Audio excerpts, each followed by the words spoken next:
dangerous escalation of the sustained war campaign waged for years by the United States against that sister nation, which intensified since September 2025 with the aggressive naval deployment in the Caribbean Sea under mendacious pretexts and unfounded accusations without any evidence whatsoever. The U.S. military attack against Venezuela has no justification whatsoever. It does not respond to any provocation, nor does it possess legitimacy. It is based on the aberrant doctrine of peace through force and undermines the stability and peace that have characterized our Latin American and Caribbean region for years. It seeks to promote a change in the constitutional order of the Bolivarian Republic of Venezuela, freely chosen by its people.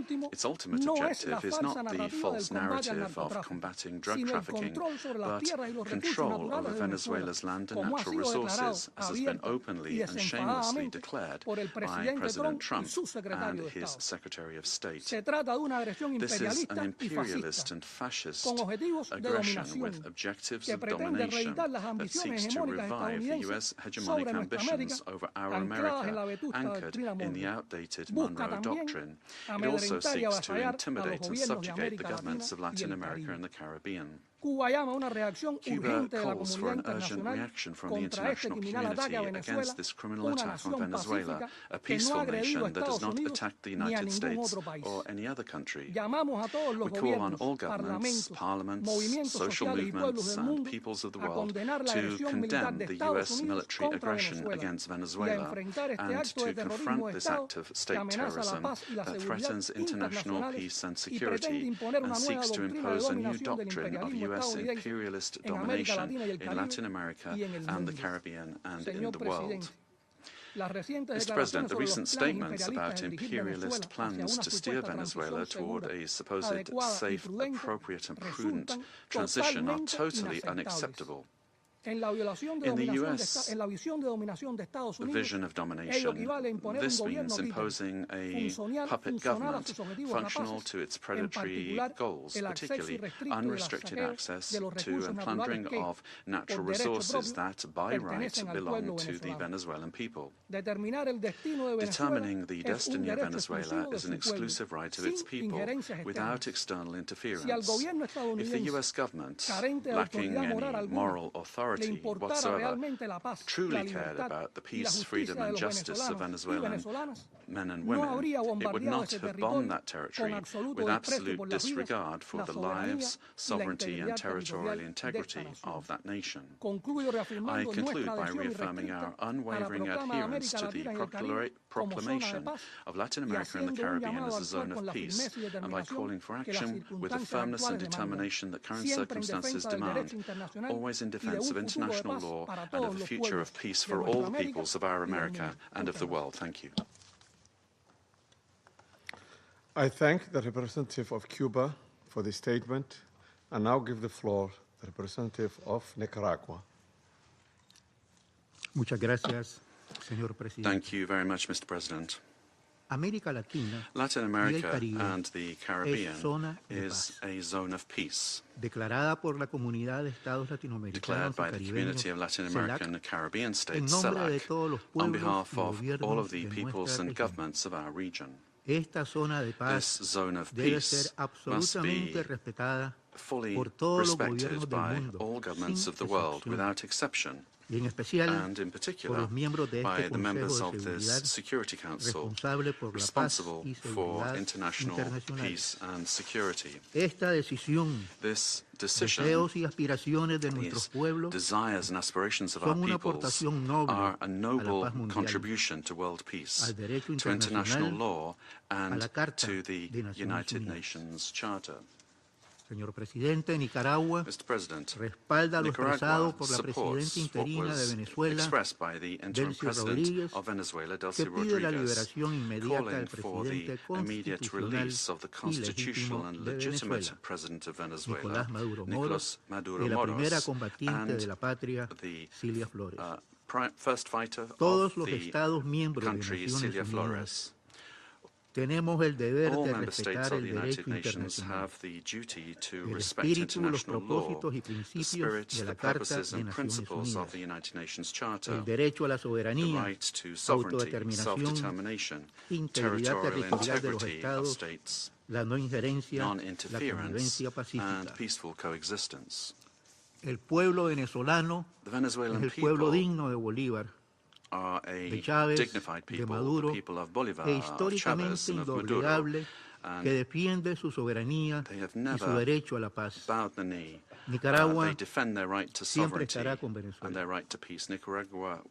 La paz ha sido profundamente herida y la familia humana, la comunidad de naciones, los pueblos del mundo, urgimos que se reinstale como absoluto reflejo de la dignidad de todos los pueblos. Muchas gracias. Respect the dignity of all peoples. Thank you. I thank the representative of Nicaragua for the statement and now give the floor to the representative of Trinidad and Tobago. Thank you, Mr. President. The delegation of Trinidad and Tobago thanks the Security Council for convening this urgent meeting following the recent developments in the Bolivarian Republic of Venezuela. My delegation addresses this council today as a Caribbean nation, a neighbor of Venezuela, and a long-standing advocate for peaceful coexistence and the rule of law. The government of Trinidad and Tobago has taken note of the military operations undertaken by the United States in Venezuela. We remain committed to cooperative efforts led by the United States to disrupt and dismantle networks that enable transnational crime across the Americas, whose activities have had debilitating effects on the security and stability of the region. Trinidad and Tobago remains steadfast in its support of the United States of America's initiatives that strengthen regional security, reinforce the rule of law, and safeguard the well-being of our societies, the Americas. The government of Trinidad and Tobago, while valuing its long-standing and robust partnership with the United States, remains equally committed to maintaining a constructive and respectful relationship with the Bolivarian Republic of Venezuela and continues to uphold peaceful relations with the people of Venezuela. The delegation of Trinidad and Tobago wishes to underscore its long-standing relationship with both the United States and Venezuela and stands ready to work collaboratively with all partners who share the aspiration of a safer, more prosperous and stable hemisphere. Mr. President, I thank you. I thank the representative of Trinidad and Tobago and now give the floor to the representative of Spain. Señor presidente, en primer lugar, me gustaría felicitarle por la asunción de la presidencia mensual del Consejo de Seguridad de Naciones Unidas y desearle todo el éxito en el desempeño de sus funciones. Agradezco la convocatoria de esta importante reunión y también transmito mi agradecimiento a la secretaria general adjunta y jefa del Departamento de Asuntos Políticos y Consolidación de la Paz de las Naciones Unidas, señora Di Carlo, por la información proporcionada en el día de hoy. España expresa su profunda preocupación por lo ocurrido en Venezuela, que, como ha señalado el Secretario General de las Naciones Unidas, constituye un precedente muy preocupante para la región y para el mundo. El respeto a los principios de la Carta de Naciones Unidas, en particular a la soberanía e integridad territorial de los Estados y a la prohibición del uso y amenaza de la fuerza es indispensable para garantizar la convivencia international coexistence. España defiende la vigencia de un orden internacional basado en reglas, donde resulta imperativo apostar, como recoge el artículo 2.3 de la Carta, por el arreglo pacífico de las controversias. Consideramos que estas acciones constituyen un precedente muy preocupante para la paz y la seguridad regional y recordamos que los recursos naturales del país son parte de su soberanía. Compartimos que la lucha contra el crimen organizado en la región es una prioridad priority, but that fight can only be waged through international cooperation. We also share the view that it is a priority to defend human rights and fundamental freedoms in Venezuela. Spain seeks to work for peace, stability, democracy, progress, and social justice, and that cannot be imposed by force. It can only come through broad dialogue among Venezuelans, leading to a peaceful and democratic Venezuelan solution. It must be the voice of the Venezuelan people that determines the destiny of Venezuela. Spain did not recognize the results of the most recent elections held in Venezuela in July 2024 and has been unequivocal in condemning any violations and threats to human rights. We have provided protection to opposition leaders who have been persecuted and have expressed firm rejection of any undemocratic conduct and abuses against the citizenry. But such condemnation can only be exercised with full respect for international law. Spain will work to unite Venezuelans, men and women, and is committed to dialogue and peace because force never brings more democracy. Thank you, Mr. President. I thank the representative of Spain, and I now give the floor to the representative of South Africa. Thank you, Mr. President. We wish to congratulate the Federal Republic of Somalia for assuming the rotating presidency of the United Nations Security Council for the month of January, and wish you and your delegation all the best in the execution of your responsibilities. We also wish to thank you for convening this debate and affording all UN member states to participate, because the situation in Venezuela concerns all UN member states, given its implications for the credibility of the UN Charter and international law. Mr. President, integral to the maintenance of international peace and security since the establishment of the United Nations is the understanding that no nation can claim to be legally or morally superior to another. We are all nations born out of different histories and contexts, ascribing to the common values and principles enshrined in the Charter of the United Nations. Chief amongst these principles is the sovereign equality of all its members.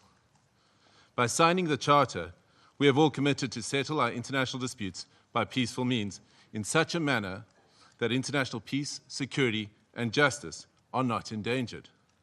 We have also committed to refrain in our foreign relations from the threat or use of force against the territorial integrity or political independence of any state, or in any other manner inconsistent with the purposes and principles of the United Nations. The International Court of Justice has also previously affirmed that international law prohibits the use of force and intervention in another state's affairs. Due to the shortcomings of its predecessor, the League of Nations, the UN was created to prevent countries from resorting to conflict, to settle disputes, and prohibit the use of force unless it is done in a legally prescribed manner.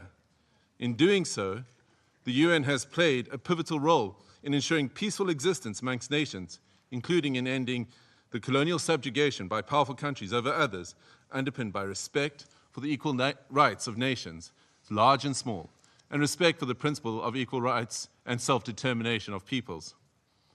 Joining the organization and committing to its principles afforded protection to many of us, with the supposed assurance that no longer would one nation be seen as inferior to another. Unfortunately, when countries ignore the Charter and act contrary to its central premise, it undermines the credibility of the entire system in which we all undertake our international relations. The stability of the international system depends not only on the respect, but on the consistent application of these established legal norms. We all benefit from a rules-based international order based on international law. When we break those norms, we invite anarchy and an environment where might makes right, ignoring the complexity of interrelations and interdependence in our modern world. Mr. President, the unilateral military strikes carried out by the United States of America against Venezuela and the abduction of President Nicolas Maduro and his spouse from Venezuelan territory for transfer to the United States wantonly violates the sovereignty and territorial integrity and independence of Venezuela. These actions are also in stark contrast to our established legal norms, reinforcing the belief that might is right and undermining diplomacy. History has repeatedly demonstrated that military invasions against sovereign states yield only instability and deepen crises. Unlawful unilateral force of this nature undermines the stability of the international order and the principle of equality among nations. Such use of force also undermines the institutional infrastructure established to regulate relations among nations. We have seen examples of these in Libya, Iraq, and countless cases in Africa where foreign interventions and interference create security crises and undermine national governance institutions cultivated through nuanced and complex national contexts. South Africa stresses that allegations of internal governance challenges, human rights concerns, or acts of criminality by a head of state cannot justify a breach of the Charter's prohibition on the use of force, particularly Article 2.4 of the Charter. The peaceful resolution of disputes and internal matters must proceed in accordance with international law and through multilateral mechanisms. Additionally, under international law, a state has exclusive jurisdiction over persons and conduct within its own territory. Any enforcement of domestic law, including arrest by one state within the territory of another state without the state's consent, is an unlawful violation of sovereignty. There are recourse mechanisms at the disposal of states to implement international law. This includes taking action by bringing a case before the International Court of Justice or seeking action from the Security Council. We note the statement issued by a group of concerned countries, mainly those in the Latin American region, most affected by the developments in Venezuela, which reiterates that the situation in Venezuela must be resolved exclusively through peaceful means, through dialogue, negotiation, and respect for the will of the Venezuelan people in all its expressions, without external interference and in accordance with international law. Mr. President, each one of our countries, including our peoples, that are members of this organization and that are bound to its charters, have the right to determine our own democratic and political path. This inherent charter-given right to self-determination cannot and should not be abrogated.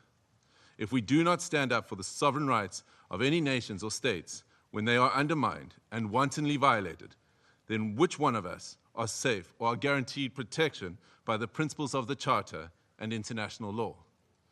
Failure to act decisively against such violations is a tantamount to inviting anarchy and normalizing the use of force and military might as the main form of discourse in international politics.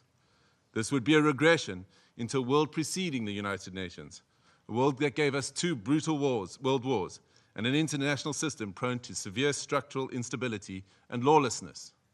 We cannot afford to proceed into a complex future without the stability and protection afforded by international law. I thank you. I thank the representative of South Africa for his statement, and I now give the floor to the representative of Eritrea. Thank you, Mr. President. Allow me at the onset to congratulate Your Excellency and the government of the Federal Republic of Somalia on assuming the presidency of the Security Council for the month of January. We also extend our congratulations to Bahrain, Colombia, the Democratic Republic of Congo, Liberia, and Latvia on their election to the Security Council. As this is the first Security Council meeting of the year, allow me to pay tribute to the outgoing members, Algeria, Guyana, the Republic of Korea, Sierra Leone, and Slovenia, for their dedicated service and diligent work throughout the tenure of the Council. I read this statement on behalf of the Group of Friends in Defense of the United Nations Charter. The Group of Friends in Defense of the Charter of the United Nations condemns the most unequivocal and categoric manner the act of aggression perpetrated on 3rd January 2026 against the Bolivarian Republic of Venezuela by special forces of the United States of America, which included armed attacks against civilian and military objects in the capital city of Caracas, as well as in various other cities of the Venezuelan territory, and the illegal abduction of the President and First Lady of the Bolivarian Republic of Venezuela, His Excellency Mr. Nicolas Maduro Moros, and Her Excellency Mrs. Celia Flores de Maduro. The member states of the Group of Friends in Defense of the Charter of the United Nations expressed their serious concern at the impact of these series of armed attacks, particularly on civilians and their human rights to life, which have included military assaults with U.S. Special Forces while emphasizing that such acts constitute a clear breach of international law and of each and every principle governing international relations, including those foreseen in the Charter of the United Nations.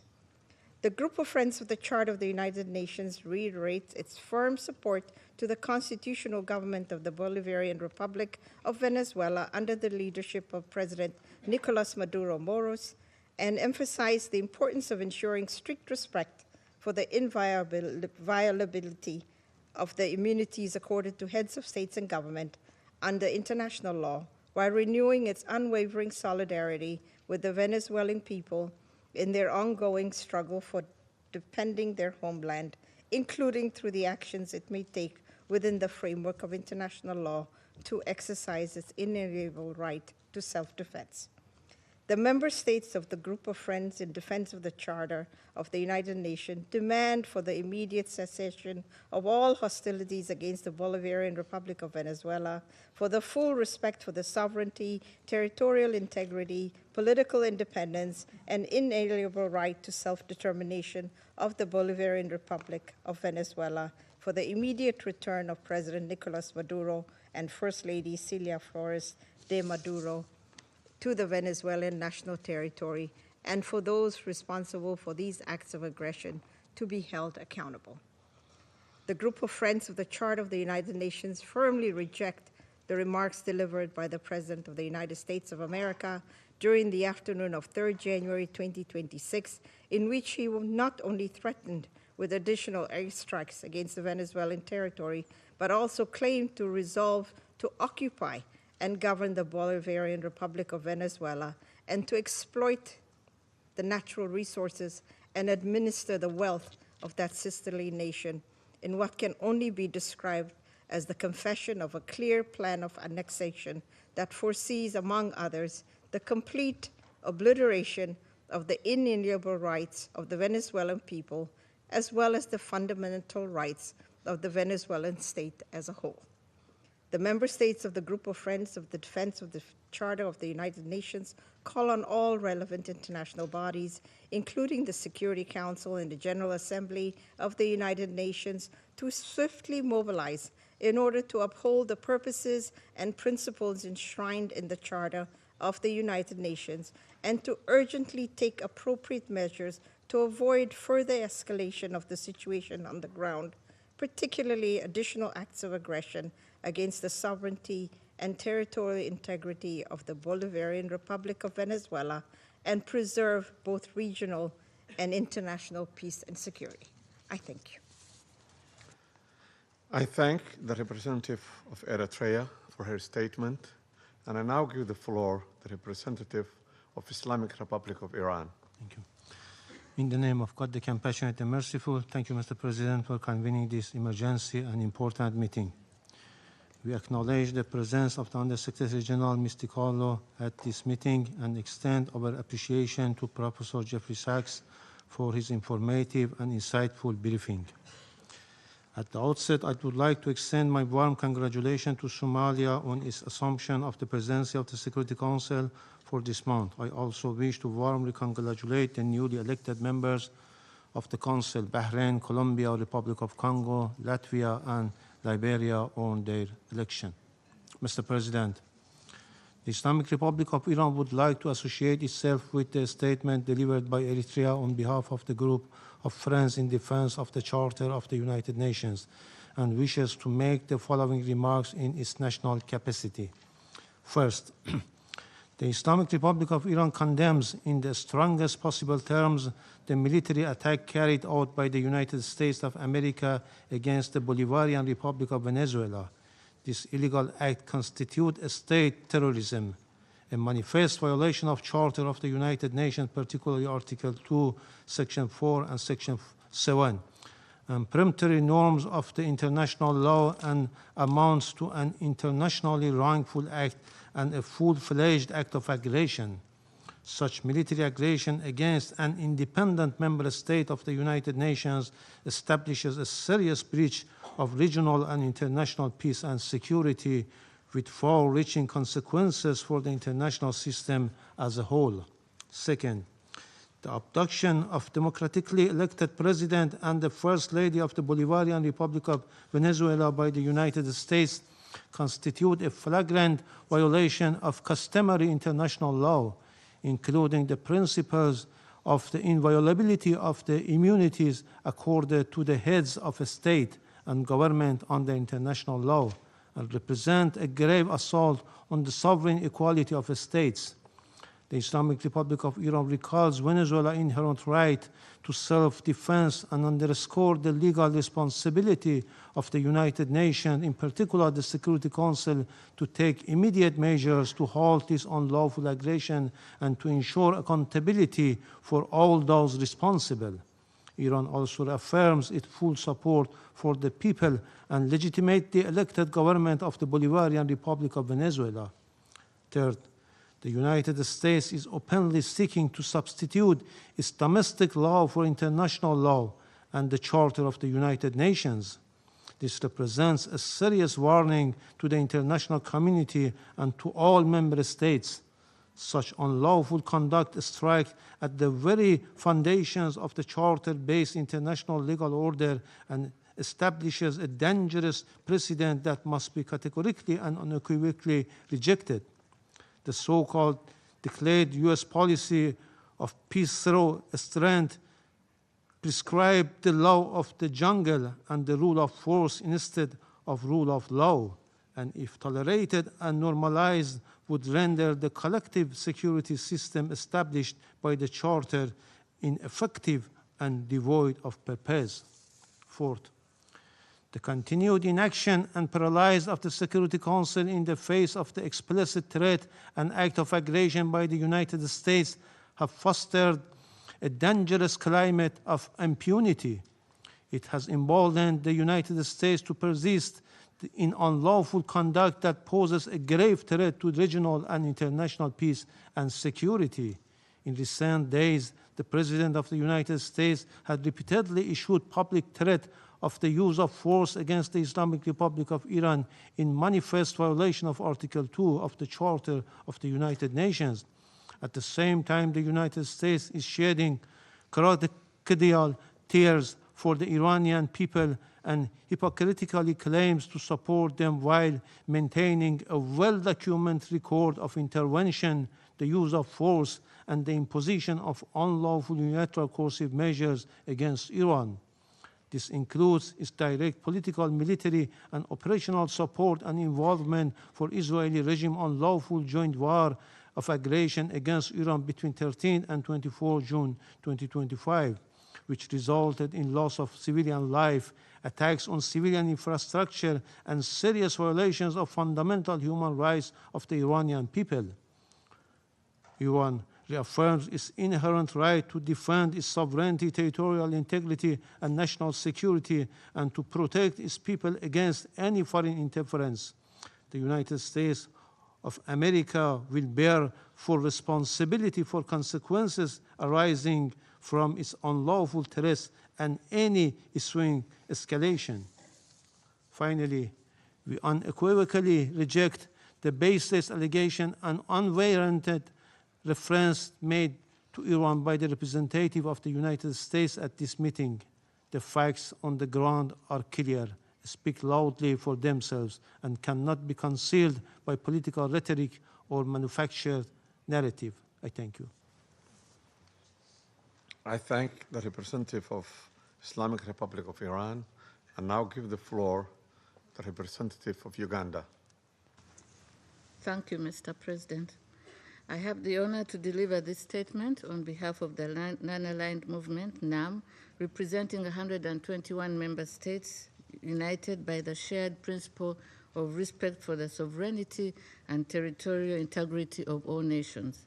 The Coordinating Bureau of the Non-Aligned Movement, NAM, categorically condemns the act of aggression perpetuated by the United States of America against the Bolivian Republic of Venezuela since the early hours of 3rd January 2026, which included armed attacks against civilian and military locations in the capital city of Caracas, as well as in various other cities of the Venezuelan territory.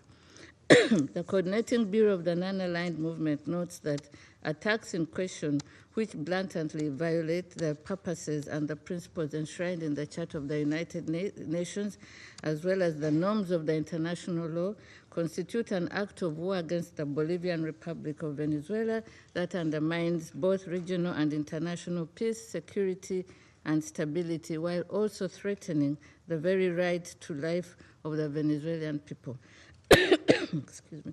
The Coordinating Bureau of the Non-Aligned Movement demands the immediate cessation of all hostilities against the Bolivian Republic of Venezuela, the full respect of the sovereignty, territorial integrity, political independence, and inalienable rights to the self-determination of Bolivian Republic of Venezuela, and that those responsible for those ongoing acts of aggression to be held accountable. The Coordinating Bureau of the Non-Aligned Movement reaffirms the inviolability of the immunities accorded to the heads of states and government under international law, which constitute a fundamental pillar of sovereign equality, peace, coexistence, and stable international relations. These immunities, firmly rooted in customary international law and consistent with the purposes and principles of the Charter of the United Nations, must be respected universally without discrimination, and any actions or measures that undermine or selectively disregard them risk eroding multilateralism, destabilizing international relations, and weakening the international legal order. Excuse me. Mr. President, the Coordinating Bureau of the Non-Aligned Movement reiterates its full solidarity with the people and government of the Bolivian Republic of Venezuela at this critical time, and insists that military solutions are not viable avenues for addressing any issues that may be of concern between members of the international community. I thank you, Mr. President. I thank the representative of Uganda for the statement.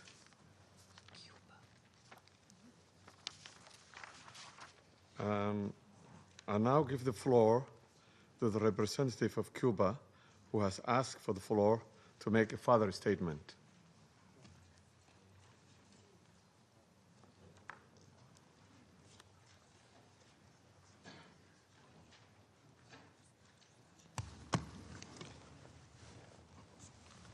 Gracias, señor presidente. Thank you, Mr. Señor President. Mr. mi President, delegación se ve obligada a hacer my uso de la delegation palabra feels it must take para the floor responder a again las to acusaciones respond to the infundadas unfounded formuladas por la delegación de accusations Estados formulated Unidos by contra the Cuba. United States against Resulta Cuba. indignante It que is, quienes han we are protagonizado indignant that those agresiones that have led unilaterales y unilateral violaciones aggressions and sistemáticas del derecho systematic internacional violations of pretendan international law erigirse en jueces de otros estados pretend to soberanos, judge lo other que en una sovereign actitud states absolutamente inmoral with a e totally irrespetuoso immoral e and irresponsable.